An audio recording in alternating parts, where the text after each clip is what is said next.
I'll be the last one. इस video में RH Whittaker का जो वो चार्ट है उसको डिटेल में देखते हैं। तो सबसे पहले आपका आ गया सेल टाइप।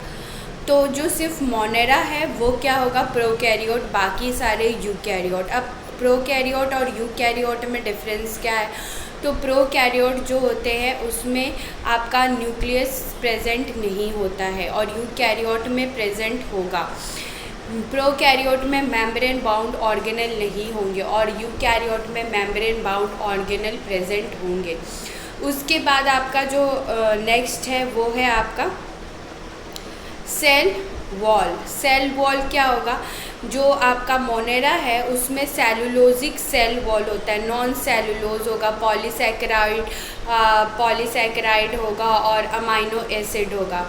उसके बाद प्रोटिस्टा में कुछ में प्रेजेंट होते हैं, फंगाई में प्रेजेंट विथ काइटिन और प्लांटी में जाएंगे तो प्लांटी में आपको सेलुलोजिक सेल वॉल प्रेजेंट होते हैं। मोनेरा में नॉन सेलुलोजिक, इसमें सेलुलोजिक, ओके।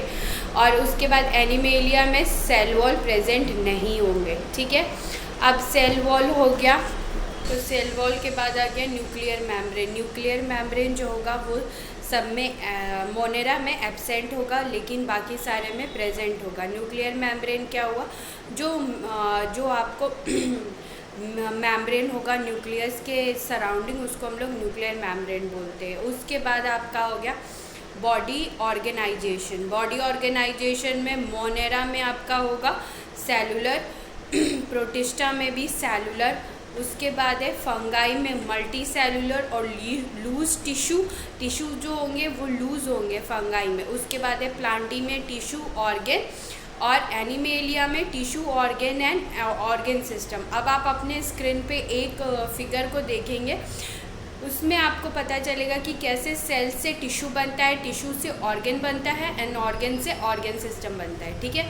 उसके बाद हमारा अभी क्या है, अब हम लोग मोड ऑफ न्यूट्रिशन देखेंगे। मोड ऑफ न्यूट्रिशन को पहले लेट्स स्टार्ट ऐसे ही। मोनेरा में जो है आपका हो जाएगा ऑटोट्रॉफिक और हेट्रोट्रॉफिक। ऑटोट्रॉफिक में आपका आ गया मोनेरा में कीमो एंड फोटो। उसके बाद हिट्रो में आ गया सैप्रो एंड पैरासिटिक। फिर मोनेरा के बाद प्रोटिस्टा में जाएंगे, उसमें भी आपको ऑटो एंड हिट्रो होंगे।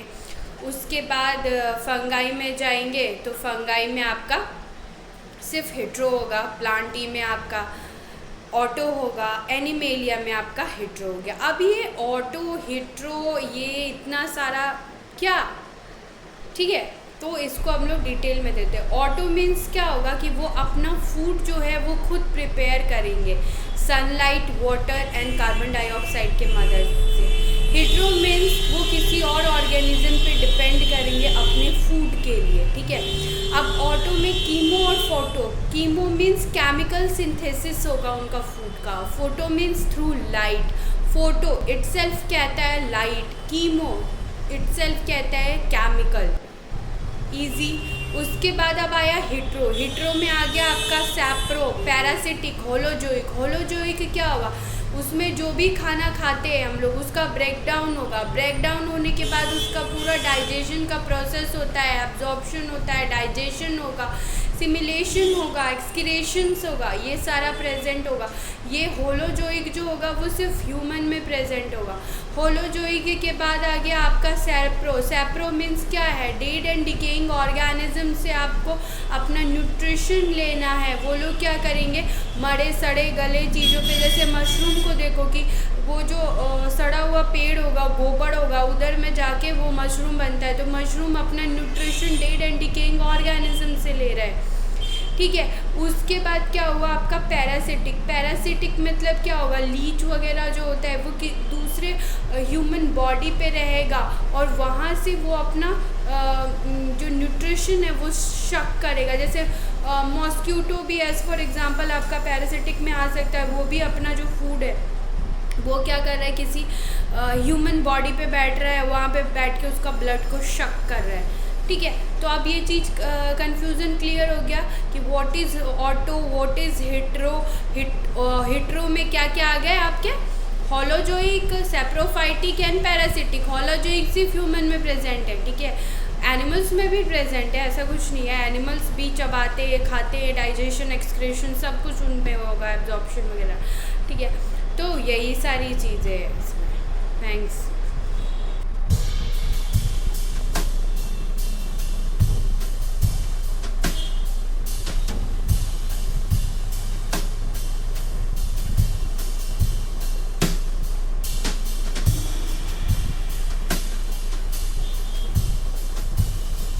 I'll be the last one left when the lights go out. I'm down to one last breath.